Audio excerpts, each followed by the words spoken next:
Jen here. I'm the founder and executive director of the Muddy Pug Farm and Sanctuary outside of Maple Valley, Washington, and we are coming to you at our version of happy hour on the Muddy Pug evening tuck-in and feeding time. We're coming to you with another installment from the fabulous book by the Cloven Heart Farm Sanctuary, One Day I Want to Have a Farm Sanctuary.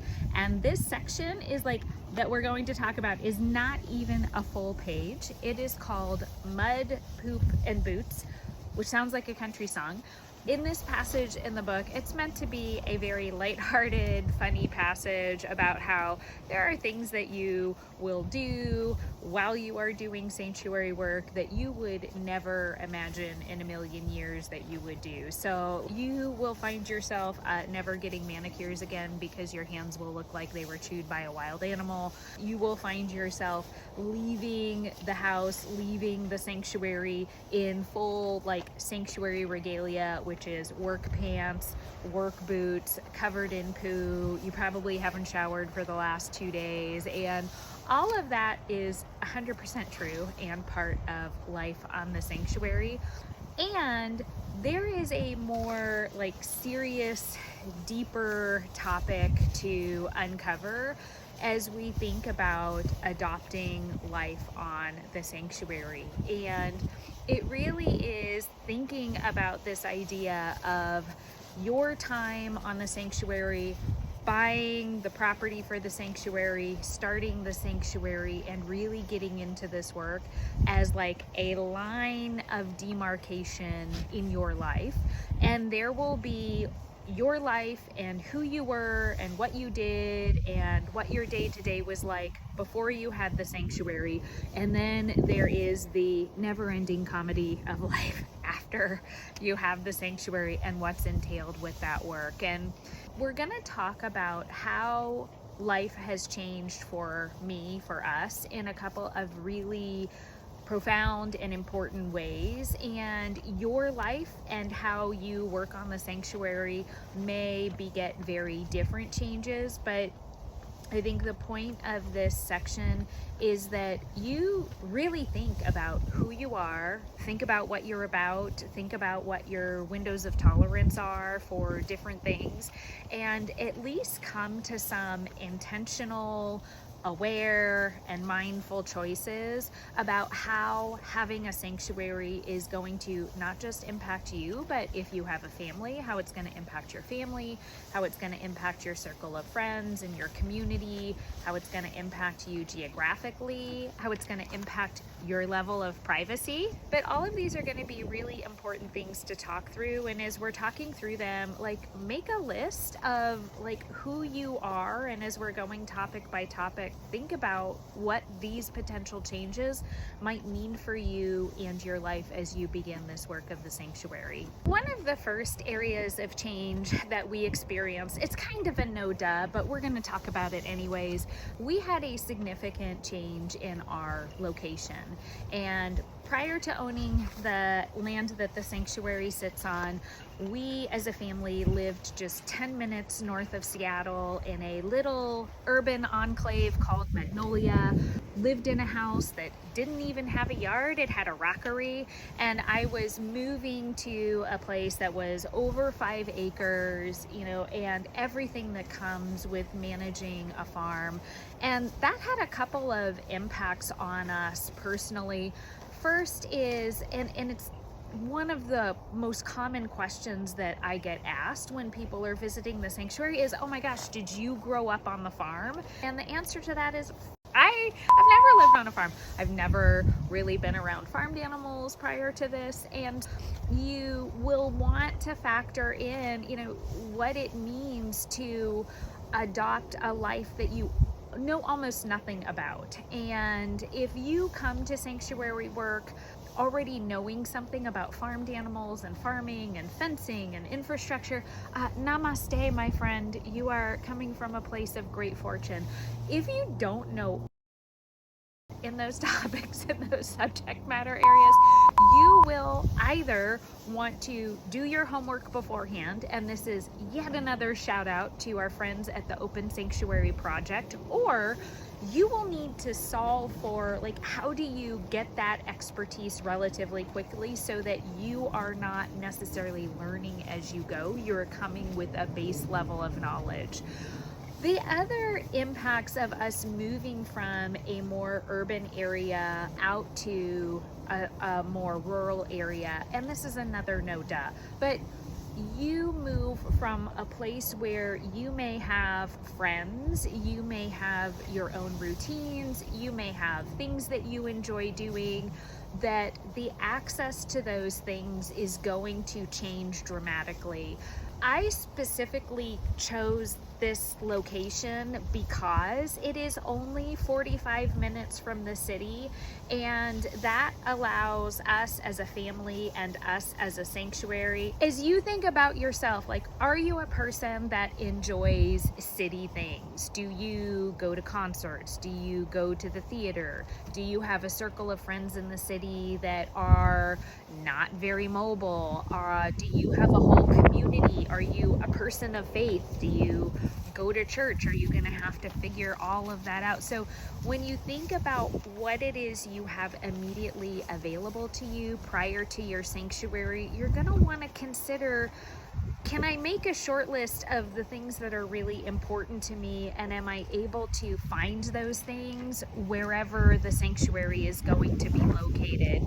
We do find a lot of colleagues in the sanctuary community who are really challenged because they lived a very different life, and while the life that they have given up and the life that they are taking on in the sanctuary is very rewarding, it is also phenomenally easy to lose yourself, to lose some parts of yourself. And if you don't want to do that, and there's things that you don't want to give up, you got to make a choice in terms of where you're locating the sanctuary.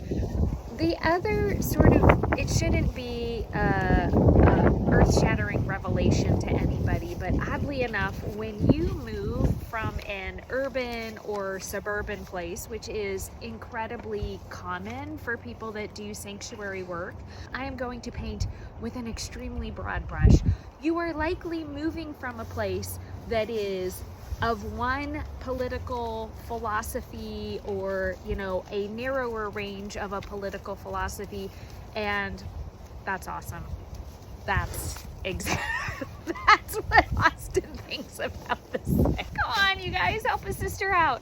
It should come as no surprise that when you are moving to your sanctuary, you are likely moving to a place that is very different in terms of politics and general philosophy. And that is not to say that moving from an urban or suburban environment, which is where many of us come from that do sanctuary work, that's not to say that rural communities are not full of amazing, wonderful, kind, and generous people. And it would also be fair to say that there is a very different political philosophy. There is a very different feeling about how animals are viewed and how people view what animals are here for. And again, we have seen sanctuary and rescue colleagues who have a fair amount of friction with the neighbors, either in their immediate vicinity or sometimes with the community, because there is not a general support at times of sanctuary work. People look at animals very differently, and even some of the, dare I say, more liberal ways of thinking. You will want to account for that, and I just can't encourage you enough to think about how you will integrate into your community. You will be so much the better for it, as will the community, if you can find your place instead of adopting some form of a moral high ground that you look down upon your community. The last thing that we'll want to talk through in terms of geography, and this is also something that we have observed within the sanctuary community, is the more remote your sanctuary is, again, no duh, the more remote your sanctuary is, the more difficult it's going to be, the more expensive it is likely going to be to find resources, to find vet care for your residents, to find health care for yourself. And all of these are additional considerations. And if you want to rewind all the way back to our financial conversation, to really think about if the place that you are locating your sanctuary is going to have a manageable impact on the costs of resources and the availability of resources, like little goats eating your shirt. Beebs, you're killing me slowly. All things to consider about the change in location of your sanctuary. The next change that we're going to talk about, and we've touched on it in prior episodes, is the change in your finances. And as we've discussed previously, most sanctuaries take a good 5 to 7 years to become self-sustaining, and there is definitely a huge change in the way that I think about money. And you will, I joked at one point how I think of everything in terms of the cost of hay, and you will get to that level where you think about how you spend money. And especially if you are early in your time of opening your sanctuary, you're going to need to solve for, and you might need to fundamentally change your relationship with money, your finances, and how you manage for the sustainability of the sanctuary over time. And that is something that you will want to not only plan for the initial opening of your sanctuary, but you'll also want to make sure that you have a solid plan for scaling your sanctuary. I want to give a huge shout out to Dawn and the team at Big Island Dogs and Rescue. We talked shop a couple of weeks ago, and she talked about how she has entire spreadsheets breaking down the costs per animal, the cost of care per animal, and that has been incredibly helpful for her as she's thought about, how she's getting started and how she will scale over time. And you will want to make those considerations and plans, and that will be a huge shift from how you lived your life previously. And if you are not prepared to make those level of sacrifices, and or if you don't have a solid either fundraising strategy, grant strategy that is giving you a good 6 months of you will want to exercise a level of caution on how you scale your operations and sanctuary. The next area, which I would almost argue is as precious a resource as your finances, is you will fundamentally change your relationship with time, because time baby and shirts being eaten by little goats, time will hands down be your most precious resource. It is something that you cannot make more of, you cannot earn, you cannot ask for anything additional, and you will marvel at the amount of free time that you had before you started your sanctuary and the utter lack of free time that you have after you start the sanctuary. Because as we have talked with other sanctuary founders, sanctuary operators, free time is such an incredible luxury, because on the sanctuary there is always something to do, there is always someone to take care of. And while sanctuary work often has a very defined set of tasks and a rhythm to it, there is the difference between like the day-to-day care of the residents, which on our sanctuary it takes about 4.5-ish hours to really take great care of the residents every day. But then we also have a lot of infrastructure work that we have to do, social media work that we have to do, grant information, outreach to other organizations that we have to do. And you should anticipate that the running of your sanctuary will add another 20 to 30 hours in your day, and that is assuming that you don't have anything else to do. And if you have a day job like I do, you will want to account for your other job, your family, your friends, and you will have to get religion about being very intentional about where you spend your time. And this is an area where honestly, if I had to do the sanctuary over again, this is an area where I would definitely want to take a redo, because as we moved to the sanctuary, you know, I started the sanctuary as a single mom.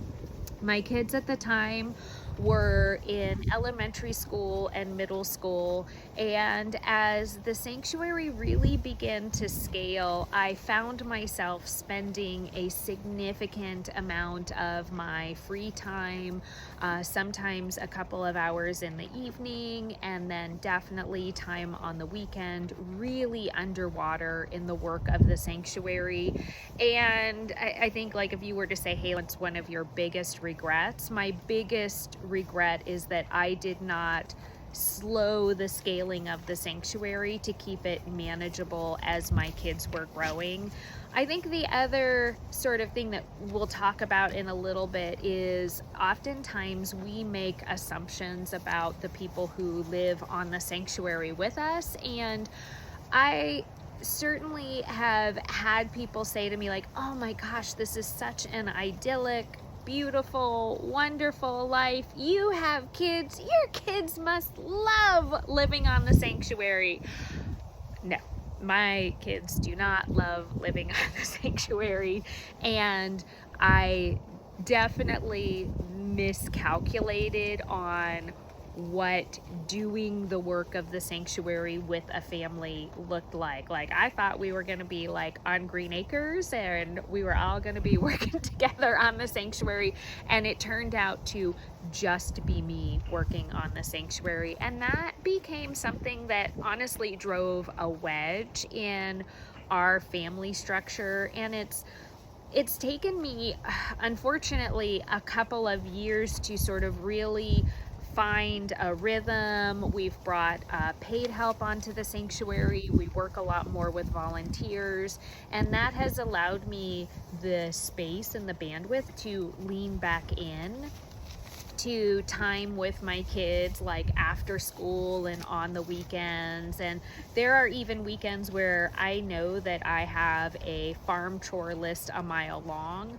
but I intentionally make a choice to say I am not going to do that work, and instead I am going to spend time with my family, because that is just as important, even more important than doing some projects on the sanctuary. So when you think about how you manage your time, if you are not someone for whom time management comes naturally, really recommend that you think about how you do that. Because on the sanctuary, outside of the like morning and afternoon turnout and tuck in, you could have your hair on fire with 6 to 12 different projects that could be they're all equally important. They all need to get done. And if you struggle with managing that like executive function, project management, prioritizing, you gotta get a handle on that before you come onto the sanctuary, because you will drive yourself and you will drive other people absolutely bonkers. The last thing to say about time is going back to the earlier point of thinking about like what kind of person you are. For myself, man, I am like a compulsive planner, and I don't want, I don't need, I don't crave a level of spontaneity. I want to know at all times what is going to happen long in advance. And so for me, the rhythm of the sanctuary, planning out and prioritizing projects, talking about what needs to happen, is something that I find very natural and soothing to me. It fits very well with my personality, and the sanctuary operates it best when it is sort of a planful, controlled chaos. Where I see people struggle in sanctuary work is if you tend to be a much more spontaneous person and you want to get up in the morning and say, oh my gosh, it's a beautiful day. What could I do with this day? It's so full of possibilities. Okay, that never happens on a sanctuary. The only like spontaneous, unexpected shit that happens on the sanctuary is like the cows get out, or someone broke through the fence, or somebody's not feeling well, or someone's not getting along. It is usually anything that happens as a surprise or spontaneous is almost universally not a positive thing on the sanctuary. So if you crave that level of spontaneity, again, I will say it a couple of times through here, it's not a good thing or a bad thing, like it's just a thing, but you should be aware that the sanctuary is not built for spontaneity, and so you are going to need to solve for that for yourself if that's the way that you're wired. Okay, so we talked about geography, we talked about finances, we talked about time. The next two areas where you will find a significant change is in your circle of friends and your social circle, and then we will wrap it all up by talking about what it means to have a sanctuary and sort of living your life of service in a very public way. So what do I mean when we're talking about changes in your circle? In a previous episode, we talked a little bit about how isolating sanctuary work can be, and that is incredibly true when you think about your circle of friends. If you are moving from one area to another, especially if that's a pretty significant move for distance, there will also be a change in your circle of friends because of your time that's available and how little free time you have to interact. And sanctuary work is also isolating because it's very rare, and our community of sanctuaries is relatively small, to have that level of, I guess I would call it like fellowship with people who think the way that you do, who live a very unique life. And as we will talk in a later chapter, like this is not a life, it is a lifestyle. And sometimes that lifestyle is very difficult to mesh in with others over a long period of time. Hi Huck, hi Beeps. And so again, it's not a good thing, it's not a bad thing, it's just a thing. But if you are someone who has a tribe or a group of friends that you are super close to, and part of that is like interacting, doing face-to-face stuff, like you are gonna have to recognize that that's gonna go away, or you're gonna have to solve for that by extending into a new circle of friends. But there are many people in the sanctuary community, not me because I'm introverted as all, but normal people, extroverted people in the sanctuary community can really struggle a lot because it feels so lonely and isolating and like grinding through the day-to-day of sanctuary work without your friends and people that can really understand what it is you're going through.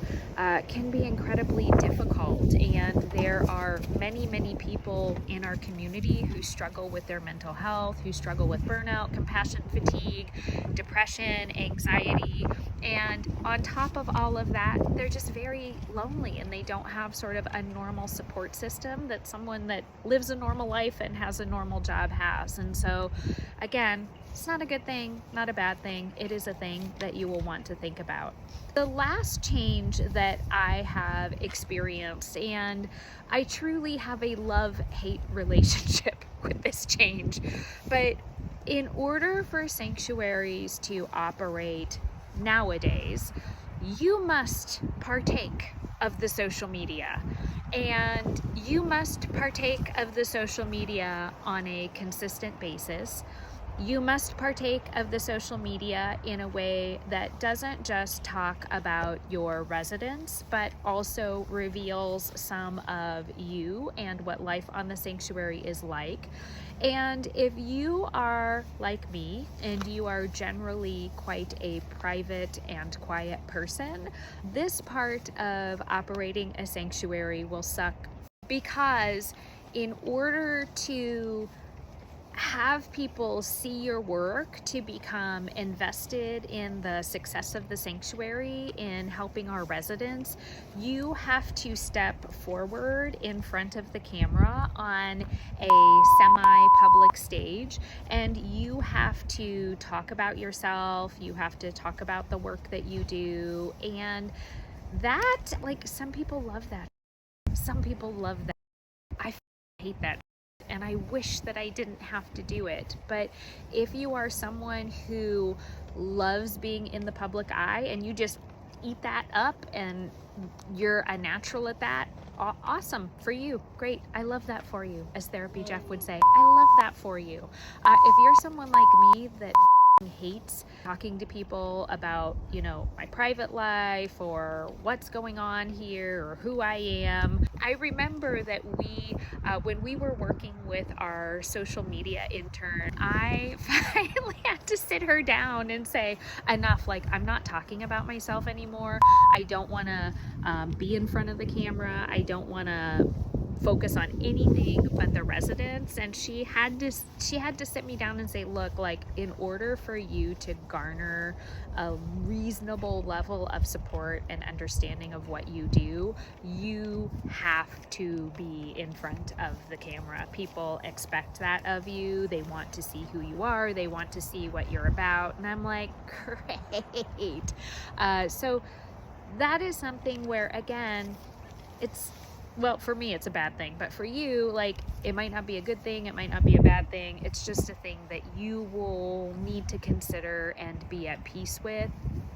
And, you know, for better or worse, being on this, like, semi-public stage also means that you have to be conscientious of what you say. You have to be conscientious about what you do. You have to be conscientious about, like, how you talk about things. And again, it's not a good thing or a bad thing. It's just a thing that you will have to be considerate of. So hopefully we have given you a taste of the different areas for you to consider. Like, rip that page out of your notebook, look at all the different categories that we talked about, think about who you are and how you may react to some of these changes, how you might solve for some of these changes. And you will want to walk into this work with a reasonable level of awareness of what it's going to entail for you, so that you can be prepared and it doesn't come as a surprise, it doesn't catch you off guard, and it isn't something that you're sort of panicked about, like, what. Thank you for tuning in for another episode. We look forward to walking through the next section of the book with you. A huge shout out to all of the wonderful people that support our work, from the people that work on the sanctuary to volunteer on the sanctuary, people that donate to the sanctuary and help us in so many ways. We could not do this work without all of you. With so much love from the Muddy Pug.